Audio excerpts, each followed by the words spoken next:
honestly, one of my favorite moments so far has been the water cooler scene with Jordan.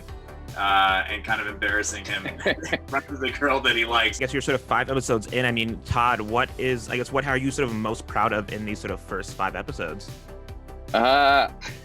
I think that I'm proud that we made 5 episodes in a pandemic. You know, I mainly get my feedback to the memes that my friends send me that people make about the show. And, you know, so far, they're still fresh. So as long as the memes are still fresh, I'm still working. Hello, I'm Chancellor Agar from Entertainment Weekly, and this is Around the Table with Superman and Lois. Joining me today, we have showrunner Todd Helbing and cast members Tyler Hoechlin, Elizabeth Tulloch, Alex Garfin, Jordan Elsass, Adam Rayner, Wole Parks, and Dylan Walsh. Hi, guys, and welcome. Hey. What up, Chance? Hey. We came here as a family. It's too dangerous for them to know. It's more dangerous if they don't. You're Superman? No, we've seen Superman before. We've seen him. You told the boys you're Superman. Couldn't lie to them anymore. This is gonna keep my family together. Clark, it's gonna tear it apart. And you guys for being here today. I'm so excited to talk with you guys because this show, I think, at least for me, surprised me in sort of just how different it was from sort of the typical superhero fare that we're getting these days. And I'm curious for you guys. I mean, you guys are 5 episodes in. What has sort of the fan reaction been like on your end? Tyler? That's what I asked, man. I'm aware that the reception's been positive, but to be honest with you, I don't really pay attention to too many of the reactions. I stay off of social media. I stay out of the interviews and everything. It's just kind of my focus is here. So they haven't sent us home yet, which makes me think that it's going well. So as long as I'm not being told to leave Vancouver anytime soon, then I assume it's been great. But I do know that calls from friends back home have been really positive, and people are saying that it's a bit unexpected in a really great way. So that's kind of what we wanted to deliver. So hopefully we've done that. I think what scared me a little bit at first, even though it's what drew me to the project, was the heavy emphasis on the family drama, as opposed to being, more strictly a superhero show. And what I've seen, because I'm fairly active on social media, is that's really what's drawn people in and what people find relatable, whether they have kids or not. It's like, I remember being a teenager and going through these kinds of things. And also just some of the subject matter that we're addressing that feels sort of very modern and timely, such as Jordan, who suffers from anxiety disorder. So that's been really nice that one of the things that I was like, I don't know if people are going to react positively to this or not, is really what's drawing them in and what's kind of keeping them hooked on the show. I mainly get my feedback to the memes that my friends send me that people make about the show. And, so far, they're still fresh. So as long as the memes are still fresh, I'm still working. What's the funniest meme you've gotten? Oh, I've gotten a couple good ones. There was one really funny one where I think it was an anime meme, and it was one guy going like, shh, and the other guy going like this. It was like a literal god himself, award-winning journalist, shh, and then together it was the little Mike from Monsters, Inc. with 2 eyes, and it was like a child with social anxiety just...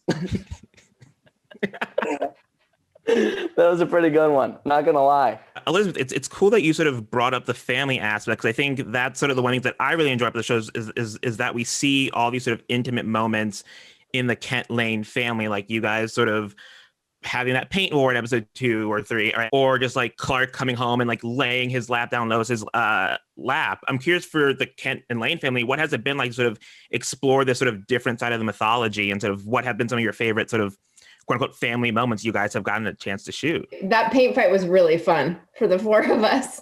I like those, the shows don't work well unless you have these moments of heaviness and drama that are punctuated by moments of lightheartedness and fun. And I think that Todd Helbing and the rest of our writers marry those 2 elements together really well. And, Tyler, that was his idea to lay his head down on my lap. And I think we both really like the way that we've decided to sort of play, Lois and Clark as being, they're not very codependent. They're choosing to be together. They really love each other, but there's also a lot of admiration and respect. But you just, thankfully, because we're getting a chance now on our own series to delve deeper into the characters, we've been able to create more of a major history even if it's not on screen, just with the way we treat each other, with the way we interact with each other lovingly. For example, when he did lay his head down on my lap. Yeah, I think going into that scene specifically, I think what we're being allowed to do on the show, which is really great and really fun for us, is that because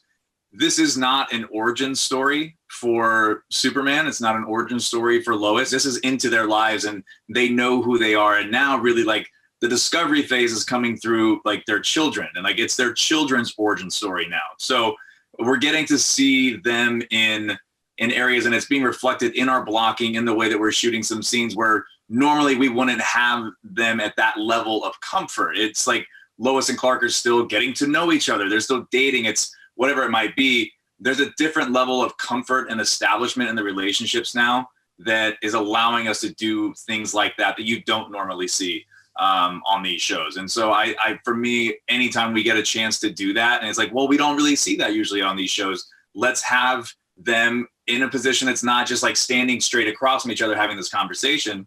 Like they're at home. This is their home. This is their family. Let's let it feel like that. And they're really giving us a chance to do that, which is kind of great. Again, in terms of the family, I mean, it's sort of interesting having sort of this sort of generational thing where sort of the show opens sort of Clark and Lois are struggling to connect with their children. And then we also see that sort of Lois and her father, Sam, have also had a sort of hard, a difficult relationship over the years. For Elizabeth and Dylan, what has it been like sort of exploring that side of the show, and sort of what conversations have you guys sort of had about sort of making Lois and Sam sort of relationship feel very lived in, I guess? I mean, it just happens. You know, I'm really impressed with the writing, because we do have superhero scenes that embrace it for what it is, the genre. But we've also had a lot of somewhat heavy scenes rooted in the family. And it just happens, you know, we're getting to know each other, and the next thing it's a father and a daughter who are struggling. I love the balance, and it's what drew me as well to the project. But then, you know, then you got to turn around and be in a superhero show too. So it's both. Yeah, I don't know that Dylan and I have ever really had any like conversations. It just sort of, you know, we're actors. Our job is to bring life to the script that we're given. And when you have good writing, it's easy. I have a father, Dylan has kids. And so I think we dropped into that tension fairly quickly. I also was, you know, on the surface aware of the fact that in the comic books, this is part of the canon, is that Lois and her dad have a ton of tension. So I wanted to make sure that it felt at least like this has been, you know, an ongoing thing that's, you know, an ongoing dynamic that's been happening in their life for decades. The sort of resentment that should have feel like it's like just boiling up all the time underneath, and sometimes it erupts. And Todd, I mean, one of your sort of earliest writing credits was on Smallville, and now you're sort of revisiting the character now at this, in like a new stage of his life, a parent. I mean, what has it been like on your end, sort of writing Superman in this sort of new sort of environment? Well, you know, Smallville was such a different show, and it was a different, you know, that was my first script that I ever wrote professionally. So it was just, we kind of just got told what to write, you know, and the show, the tone, everything was about it. I just got married at that point. So now, like, I've been married for a while, like have kids. It's just my life experience is so different. What I really wanted to do after talking to Greg was bring all that into it as much as I can. And like what everybody's been saying, it's a superhero show, but in a lot of ways, that's the least important part of this show, I think. And the family and the dynamics and, you know, all those relationships between everybody in our show is really what's important. That's really what is going to stand out. So I think from a writing standpoint, it's what all of us, all the writers on the staff are excited to write. It's the meat of the show. Look, I can explain. Yeah, can you? Can you explain how I fell 30 feet and nothing happened? All you said is that we got lucky, but that was a lie, wasn't it? Yes. Yes, okay? It was a lie.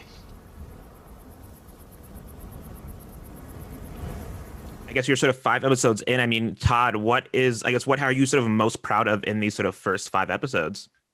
I think that I'm proud that we made 5 episodes in a pandemic. That's honest. I mean, look, there's a lot of challenges, you know. Kudos to the cast and the crew and everybody for the sacrifices they're making. Honestly, it's a difficult thing, to pull this off without a pandemic. So, just from day one, look, you make a pilot and you get more money to make it and more time. And I think for all of us, we didn't want the quality to drop. And so I'm really proud that I don't feel like it has at all. And as we're finding our way, which I feel like we did pretty early on, everybody was just dug into the characters and discovered who they were, and the chemistry, feeling that it's lived in. It's just kudos to all these guys. And I'm just really proud of what we've been able to do so far so quickly. I know from my end, like something like my coworkers and friends have been really responding to is sort of Jordan and Jonathan's sort of relationship, and I'm curious to hear what Alex and Jordan have to say. Like, why do you think people are sort of connecting with these two brothers, this dynamic, between these two brothers, and what makes it so special? I think the fact that we get along so well in real life is a big part of that. I think we definitely have chemistry in real life, and we joke around, we get along on and off set.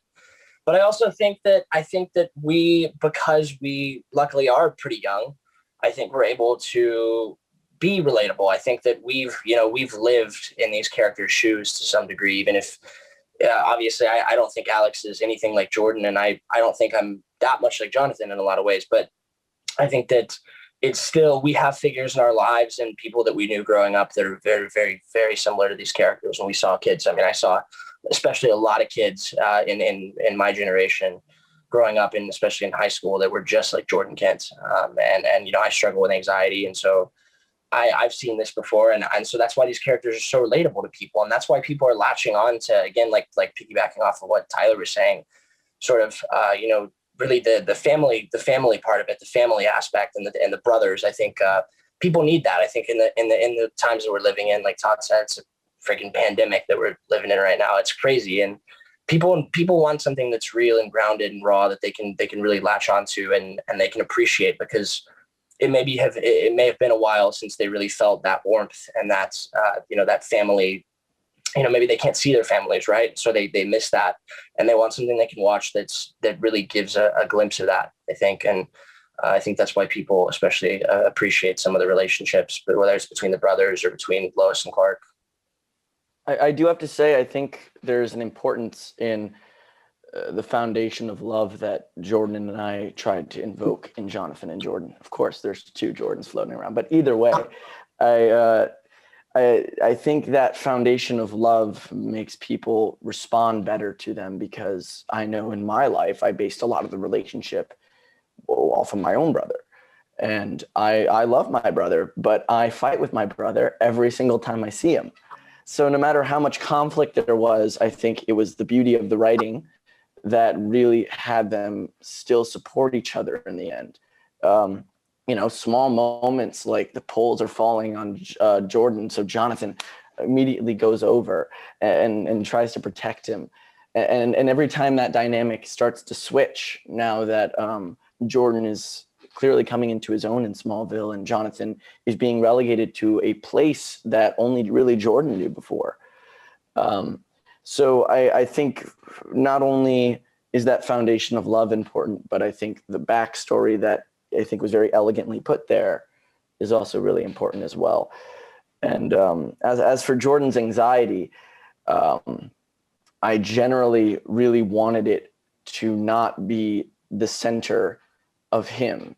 I want it to be something that he deals with as an individual, as many individuals do deal with anxiety, and I have dealt with anxiety. When he starts to come into his own, he starts to see the powers, and we see it in the trailer for 6 that's coming up.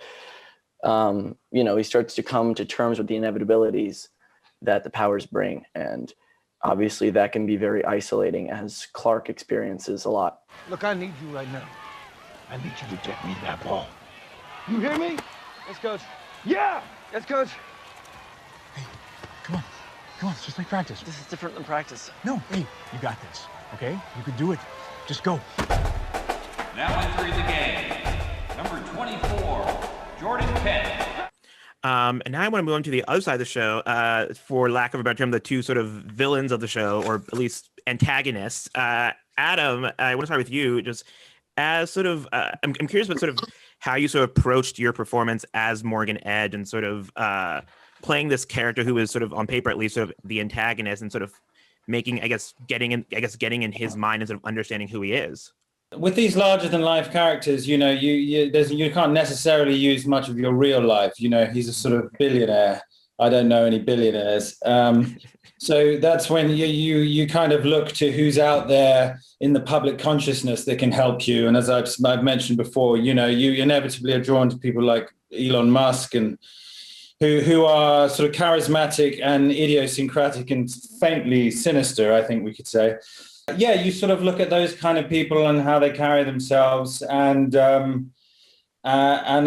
watched some movies, people that have this sort of fanatical confidence in themselves. A performance I found useful was there's a wonderful HBO film called Conspiracy with Kenneth Branagh playing Heydrich, one of the high-ranking Nazi that came up with the final solution. And that sort of resonated because Morgan Edge is, as we sort of increasingly discover, is a fanatic who essentially feels as though certain people, without giving too much away, deserve to exist, and other people don't deserve to exist. So I found Kenneth Branagh's performance in that film, and just the command and the confidence that he has as a sort of CEO of this terrible organization, very helpful.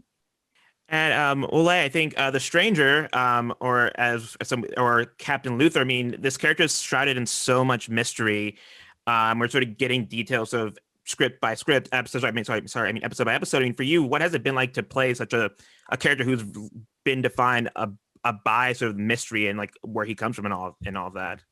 It's been interesting. Todd was really nice enough to call me before we started shooting, and he said, let's talk about the character. And for me, I said, well, I'm an actor where I kind of like to find out as we go along. I kind of like to be surprised with the audience as we do.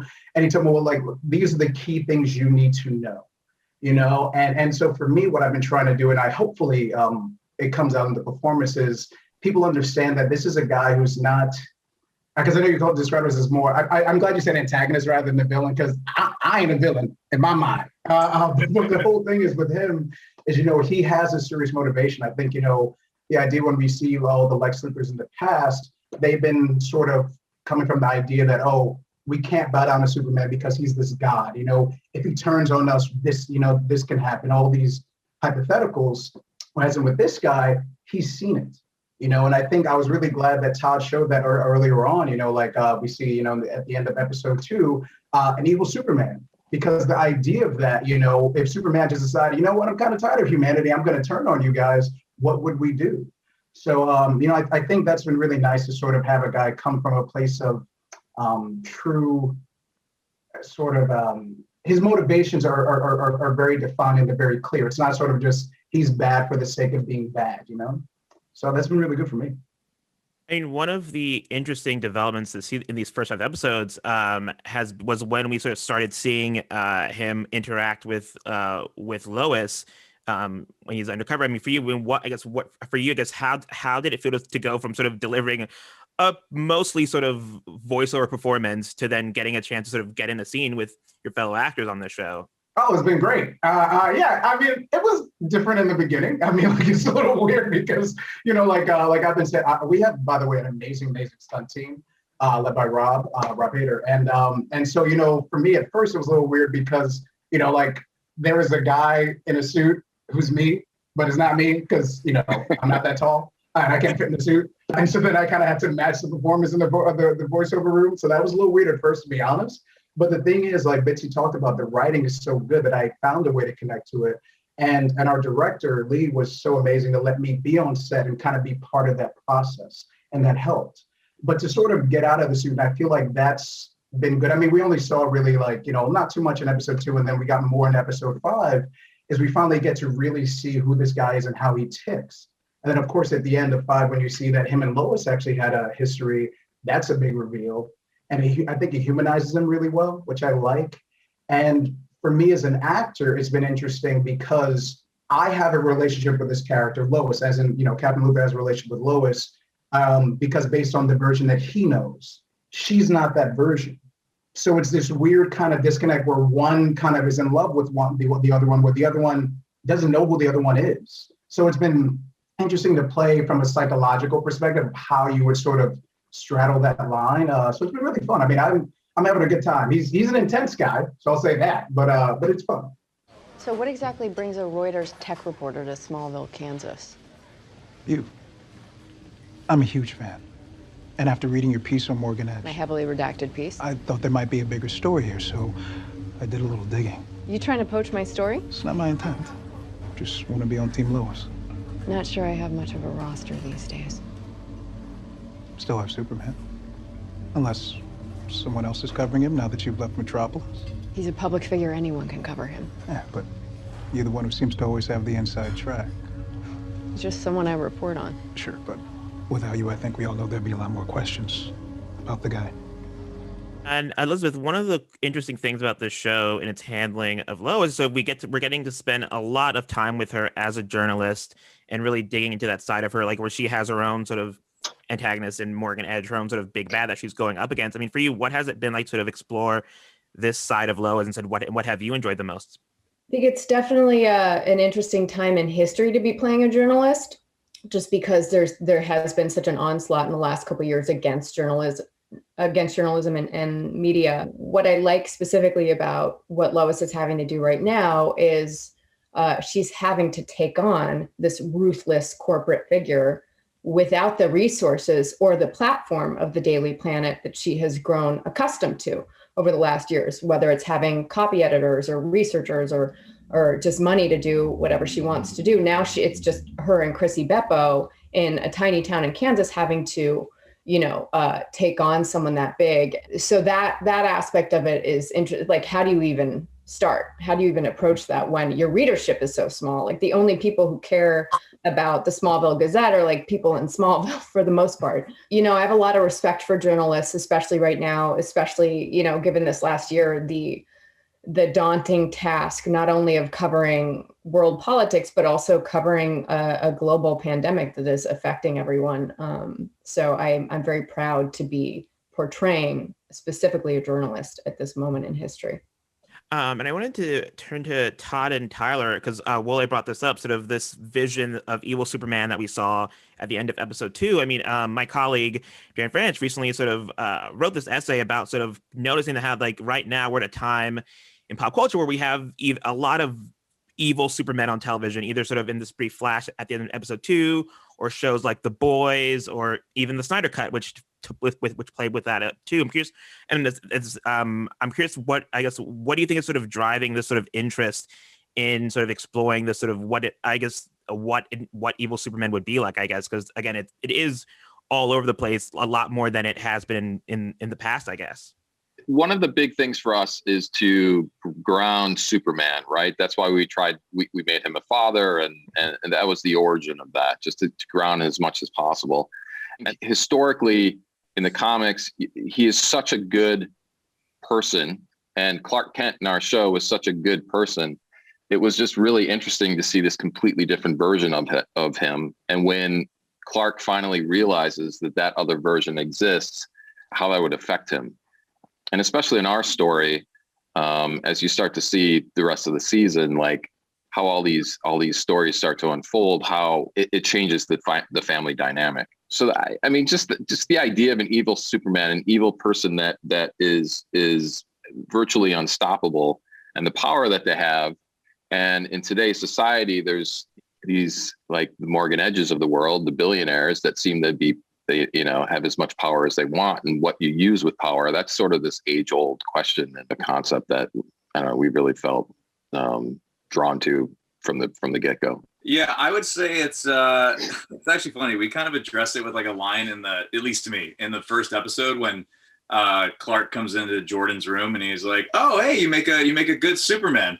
And he goes, I'm not Superman, I'm Raiden, like Superman's boring. There's I think it's a disconnect. There's something weird about the fact that we look at people who do good consistently, people who try to help, and we label that boring. For some reason, we label it not interesting. It's always the evil version that is, and we say it as actors with the characters as well. Like, there is something more interesting about playing someone who doesn't play by the rules, by someone who does rebel in a sense of going down that path that a lot of us would say is not the right path to choose. But it does usually, for sometimes it comes across as a more interesting thing to explore. For me, it's actually a really great thing because in the fact that we explore the evil side of Superman in the show, I think it highlights how not boring it is for someone to be good, for someone to be that Boy Scout image, whatever it is, of Superman. It's not easy. It's not a boring thing to do the right thing all the time. It's really hard. I mean, if you can name a lot of people that you know who always do the right thing and always try to do good, selfless things, I'd love to meet them. There's not a lot of them. So it's a really confusing notion to me that makes him boring. So I've actually really enjoyed the fact that it's highlighted to me what makes Superman actually kind of great.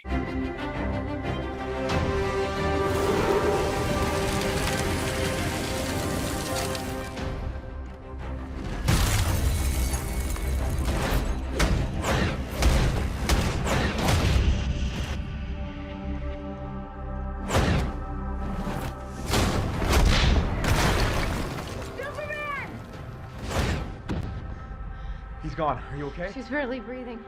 You need to take her to the hospital. I'll be fine. And the show is sort of coming back after being off the air for several weeks. I think sort of the last thing we saw was sort of Tag attacking Jordan at the end of 5. So I guess for for Alex and Todd, can you sort of set up for us where we pick up in episode 6 in the sort of the mid-season premiere, I guess? Yeah, so we pick up where we left off. Alex or Jordan and Tag have a little confrontation, and we follow that along, and you learn what happened to Tag, and he's trying to figure out. He's just trying to put the pieces together. Of course, we all know what's going on, but there's a there's a lot of storylines going on. There's a football game. Smallville is playing Metropolis, so we have that tension going. Morgan Edge opens up the mines, and Lois Lane teams up with Luthor, and they go inside the mines, kind of figure out what's going on. There's a lot of tension going on between General Lane and Clark, and sort of the order of operations, and you see, let's say a deeper side of Lane, and I think that pretty much sums up all the storylines, right? I was going to ask. I mean, you brought so Sam Lane and Superman's relationship, because I think one thing. I mean, I think I'm curious for Dylan. Like, is it like weird sort of shooting a scene with Tyler in a Superman costume and having to sort of get in his face and sort of be sort of stern with him? Even though I feel like, at least for me, like watching this, I feel like if I was in a room with someone wearing a Superman costume who looks like Tyler, I would feel there would be a level of like intimidation, I think. Lane sees Superman as his main weapon. I mean, he's going to protect the country, and he's going to do it mostly with Superman. But that much power makes Lane very uncomfortable, and so it's two sides, and he carries with him that paranoia that if Superman ever turned, we'd be in trouble. Lane would be in trouble. It'd be impossible to protect against evil Superman. So we just drop into these things. The writing is so good. Like Bitsy said, we don't really talk about characters. We get this, open up a script, and we drop right into it. I love the scenes with Tyler, and it's there's a lot of complexity to it. There was a great scene we did in episode 2 that I don't think made the show. Where it's the beginning of this sort of my paranoia about him. Can I trust this guy? Yeah, there's a dynamic between Superman and General Lane that it's unlike any of the other ones in the show. And so, the days that Dylan and I have scenes together, it's always fun because it is, and that kind of goes to say with everybody on the show. That's another one of the great things about the writing. It's allowed these dynamics to set themselves apart because no two really are the same. And so, just specifically talking about Dylan and I love our scenes. It's the one time I think where Superman's in a room and, it's a mutual respect, but they also they challenge each other, and they test each other constantly. So it's always a fun scene to play. You lied to protect his secret. All the things I've been feeling. You made me think I was crazy. They put me on bills. Your mental health has nothing to do with who your How father do is. you know that? I'm half human, half whatever the hell he is. Do not yell at your mother, okay? This is not her fault. I'm the one that didn't want you to know. Why? Because I knew what kind of burden it would be if you both had powers. Or worse, if one of you had them and the other one didn't. You think he's the reason we survived yesterday? What are you talking about? Go on, Dad. Don't tell Superboy here why he's really so perfect. We thought your athletic talents could be latent abilities starting to emerge, and then yesterday... But the only way that both of you survived that accident is for at least one of you to be like me. You wouldn't have it any other way, would you, Dad? And Jordan, I mean, Todd mentioned that there's a football game coming up in Metropolis. I mean, how does sort of Jonathan handle sort of going up against his old teammates? He definitely has a lot of history with these guys, as you'll see in episode 6. Both of us do, and as we know, sort of Jordan was the outcast growing up, and he was sort of always the one that took the brunt of it and got the short end of the stick and so forth, right? And so Jonathan has to. Not only now that his brother's on the football team now, so now he has to watch his brother's back because his brother now has powers. He's going to get angry if these guys start to antagonize him. Some of these old guys from Metropolis High are just, not very nice to either of us. And so they're definitely trying to push some buttons, definitely trying to poke the bear a little bit. And you're going to see what happens there. Definitely in episode 6. It's very exciting stuff. Those were some very fun scenes to film. With Suds. I remember there's one scene at the end of episode 6 that it's definitely something to look forward to with some of the guys from Metropolis High and what happens there. And just to start wrapping up, before we wrap up, I want to go back to Todd because I know that this season we also have sort of David Ramsey, both guest starring and directing. What can you talk about? What we can expect from him, both in front and behind the camera? Yeah, in front of the camera, he directs episode 7. We dive into Luthor's backstory quite a bit, and it's a really awesome episode. I can't wait till everybody see it. I don't know, for you guys, having an actor direct, I'm sure is a little bit of a different experience. As far as when he comes to play Diggle, we're going to sort of pick up, not directly where they left off, but we're just going to give you a little bit of an explanation to see where he is in his headspace in his life. And David and I talked about that storyline. He's super excited. I'm super excited. It's going to be cool. I mean, Wole, how did you feel sort of getting an entire episode to sort of dig into Luthor's backstory? Great. I'm an actor. I was like, yeah, I get to act more. Yeah. It was no, but it is good. I mean, like you were saying before in the beginning, we get to we've been sort of doing little piecemeal here and there, little things about him, and I think it's like Todd said, like episode 7 is where you get a real big dive into him and you understand where he's coming from. And I think I'm excited for the fans to see it just because I was excited when I got to read it. Like I was. Todd told me about it, and he said, I can't wait for you to read it. When I read it, I reached out to him. I was like, oh my God, I'm excited. Jay Jameson who wrote it. Like I'm just, I can't talk about it, but I'm just going to say that I'm very excited for you to see it when it comes out. Awesome. And I guess to wrap up, I want to go around the group. I guess, can you give one thing, either what's been your favorite thing that you've done so far, either that's aired or something that you're looking forward to people seeing coming down the pike? There's been a few, especially these last few episodes, that I'm really excited for people to see. But I'm not a huge fan of spoilers, so I'll go. Honestly, one of my favorite moments so far has been the water cooler scene with Jordan, and kind of embarrassing him in front of the girl that he likes. It's just we specifically kind of wanted to make the Clark Kent of Metropolis different from Smallville, and so. The clumsy, bumbling, fumbling guy, that's not who he was when he was in Smallville. And so we didn't want to bring that back with him. We didn't really feel like it would make sense. But we found really great ways to turn that into embarrassing dad. I also cannot wait to just do all sorts of fighting stuff. Cause I can't fight. I was always the one getting beaten up. I was never the one beating up. It was never going the other way around. I was about to say, for me, it's definitely the stunts. Like, that's the big, like, that's been the fun. Like, I always am kind of like, can I do this, please? You have a double, but like, can you use me instead? Like, and so I'm looking forward to seeing some of that. There's some really, really cool stuff that I got to do, and that we got to. I mean, even just like the Schuster mine scene with the massive explosion when Jordan first uses his laser eyes, right, and he blows up the fire. I mean, even that, just being able to be there and watch and bear witness to this incredible stunt team, Rob Hader, and these incredible, performers doing their job in such an artful way. And it's really, really cool to watch. And that's probably one of my favorite things.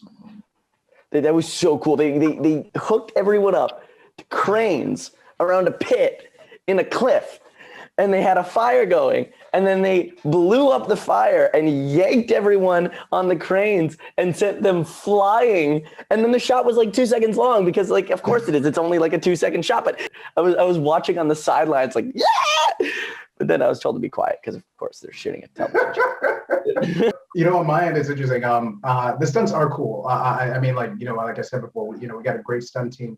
But for me, and I forget exactly who was touching on it earlier in the interview, what I love mostly about the show and what's coming up is we're going to get into a lot of complex issues. But I know for me, I never expected a show like this to get into. Obviously I'm not going to give anything away, but I'll just say there's some stuff coming up in like 8 for me, which I just thought was amazing. I reached out to Todd and some of the writers just being like, I commend you and I appreciate you allowing me to be on a show like this, because I think when we think of, kind of what we were talking about before, like the old kind of archetype of Superman or any type of superhero show, it was sort of a generic formula. It's like, treat Justice American Way, all the cheesy stuff or whatever, but life's not that simple. And regardless of who you are, regardless if you have power or not, money or not, we all have our own complex problems. And I really think that people are going to be surprised by what we start delving into soon. I think people. I was going to mention episode 8 too. It's a very extremely emotional episode for Lois, and it ties together part of the Luthor storyline, but also why specifically she's so fiercely protective of her sons. And when I first read the script, I was like, whoa. I don't even think I didn't reach out to the writers. I'm usually like, oh, another great script. And I was like, oh my God, how am I going to do this? I'm really looking forward to seeing it. And one of the other things I loved about that episode is that you see a Lois and Jonathan team up. And, they're the sort of humans who don't need superpowers, and they're going to, I just really enjoyed working a lot with Jordan Elsass on that stuff. It was fun. And just, the two of them having to being the ones in the family who like don't have powers, but still have to get shit done. On that note, guys, thank you again to the cast and showrunner of Superman Lois for joining us today. Again, I'm Chancellor Agard, and this has been Entertainment Weekly's Around the Table with Superman and Lois. And please remember, the show returns Tuesday, May 18th at 9 p.m. on the CW. Thank you, guys. Thank you. Thanks, Chancellor.